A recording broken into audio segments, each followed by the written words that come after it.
அனைவருக்கும் வணக்கம். நான் சத்யா ரகுராம். அனைவரையும் சாய் சக்தி ஸ்பிரிச்சுவலுக்கு வரவேற்கிறேன். திருச்சி ஸ்ரீரங்கம் கோயிலை பற்றி பார்த்துட்டுருக்கோம். அதனோட தொடர்ச்சி ராமானுஜர் பற்றி பார்த்தோம். அதனுடைய தொடர்ச்சி ராமானுஜர் திருக்கோஷ்டி நம்பிகளிடம் 8 எழுத்து மந்திரம் உபதேசம் பெற்றார்.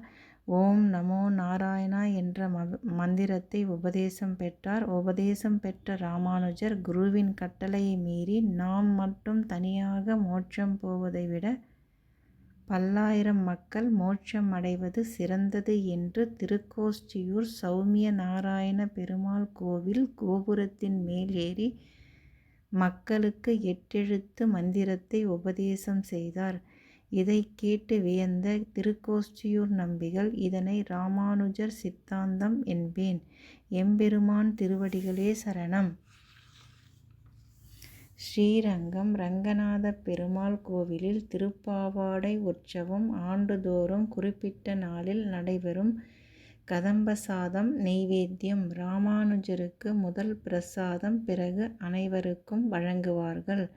ஸ்ரீ வைகுண்டத்தில் பெருமாளுடைய நித்திய கைங்கரியத்தில் இருக்கும் ஆதிசேஷனே பூலோகத்தில் ராமானுஜராக அவதரித்தார். அந்த பெருமை மட்டும் அல்லாமல் பகவானுடைய 5 ஆயுதங்கள் சங்கு, சக்கரம், கதை, வாள், வில் என்கிற 5 பஞ்ச ஆயுதங்களின் சக்தியும் சேர்த்து ராமானுஜரின் அவதாரம். வைஷ்ணவ புரட்சி துறவியான ராமானுஜர் கருணாமூர்த்தியாக திகழ்ந்தார்.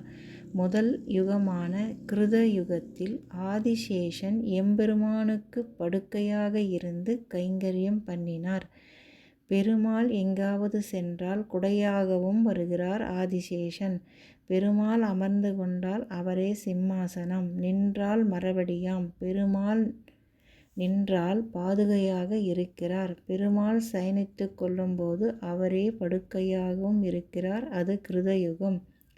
ஆதிசேஷன் அனைத்துமாக இருந்து தொண்டு செய்கிறார் கிருதயுகத்தில்.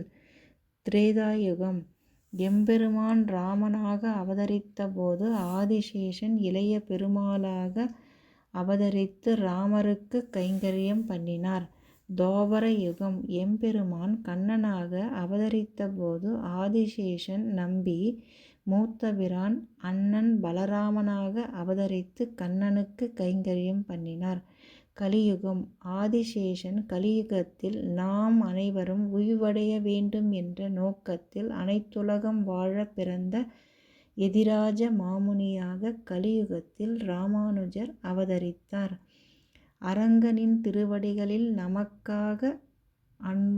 நமக்காக சரணாகதி செய்து அருளினார்.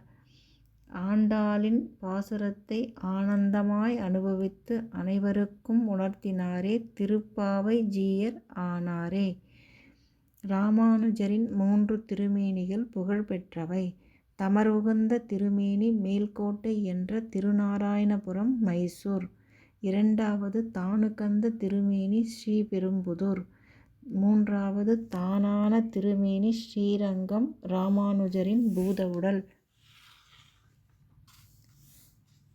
ராமானுஜரின் உடல் ஸ்ரீரங்கம் கோவிலில் வசந்த மண்டபம் என்று அழைக்கப்படும் இடத்தில் பள்ளிப்படுத்தப்பட்டது. அங்கே தற்போது ராமானுஜர் என்று அழைக்கப்படும் உடையவரின் சந்நிதி உள்ளது.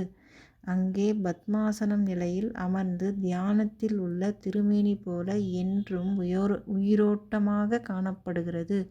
ராமானுஜர் கண்கள் திறந்த நிலையில் இருப்பது, கை கால் விரல்களில் நகங்கள் இருப்பது, கைகளில் ரோமங்கள் இருப்பதையும் காணலாம். அவர் உடல் பச்சை கற்பூரம், குங்குமம், பூ சேர்த்து தயார் செய்யப்பட்ட கலவையினால் பாதுகாக்கப்படுகிறது. 1000 ஆண்டுகள் கடந்தும் ராமானுஜர் அப்படியே காட்சி தருவது அதிசயம். ஸ்ரீரங்கத்தின் ஒழுங்கு நடைமுறைகளை வரைமுறைப்படுத்தி கோவில் ஒழுங்கு என்ற பெயரில் ஆவணப்படுத்தியிருக்கிறார் எதிராஜர். கிபி 1017 முதல் 1137 வரை 120 ஆண்டுகள் வாழ்ந்தார். ஸ்ரீமதே ராமானுஜாய நமக. ஸ்ரீ ராமானுஜர் திருவடிகளே சரணம். இதனோட தொடர்ச்சி அடுத்த பதிவில் பார்க்கலாம்.